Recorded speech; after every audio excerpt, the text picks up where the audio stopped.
oras na para sa public service. Of course, kasama po natin si Dean Mel Santamaria na magbibigay po sa atin ng libreng payong legal. Ang ating second caller na si Zaira Rojas. Good morning sa iyo, Zaira. Hi, good morning po, Attorney and Miss Cheryl. Opo. Ano po may paglilingkod po namin sa inyo? Tanong ko lang po, kasi almost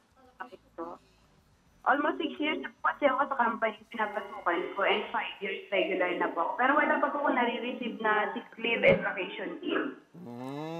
Okay. So bali ang tanong mo, Zaira, karapatan mo bang magkaroon ng sick leave o vacation leave?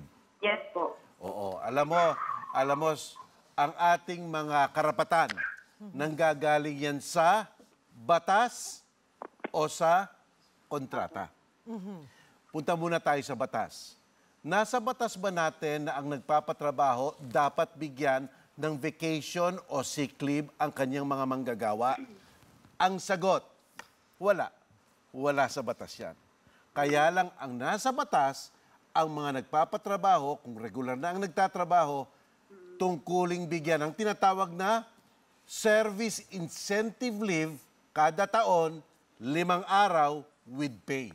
Iyan yon, service incentive leave. Pero wala sa batas na mandando ang nagpapatrabaho na bigyan ng vacation or sick leave. Maliban na lang kung nasa mismong kontrata ng manggagawa at nagpapatrabaho na bibigyan siya ng vacation or sick leave. O doon sa collective bargaining na sinasabi.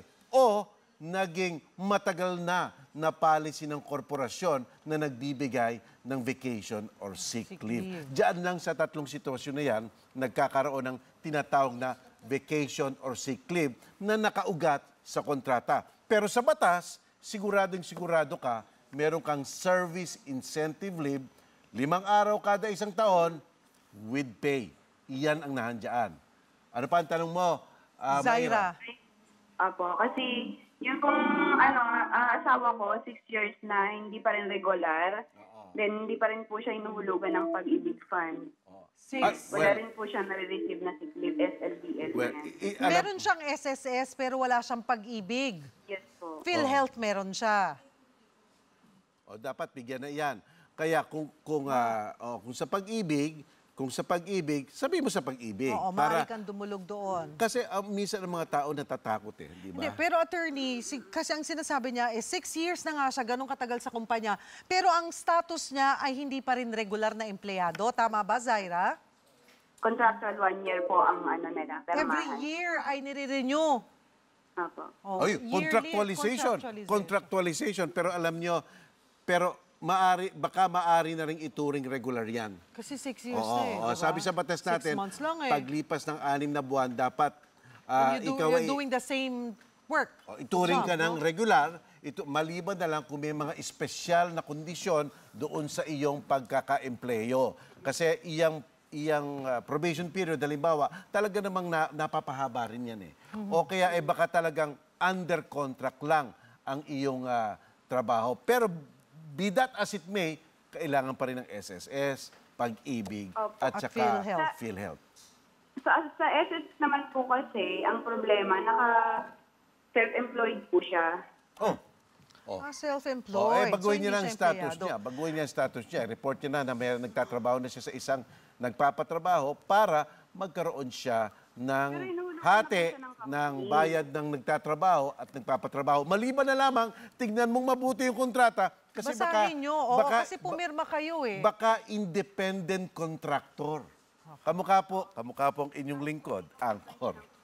Independent contractor ako po. Kaya hindi po nagbabayad ang himpilan na to ng aking SSS. Ako lang po.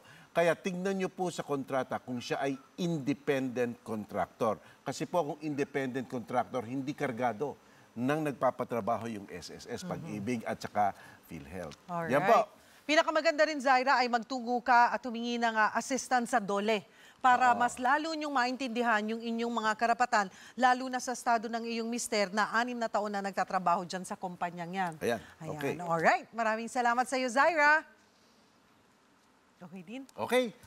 Kung kayo po ay may mga problema kailangan ng legal na aksyon, maaari po kayong mag-text sa amin dito sa aming himpilan. Ang text line po ay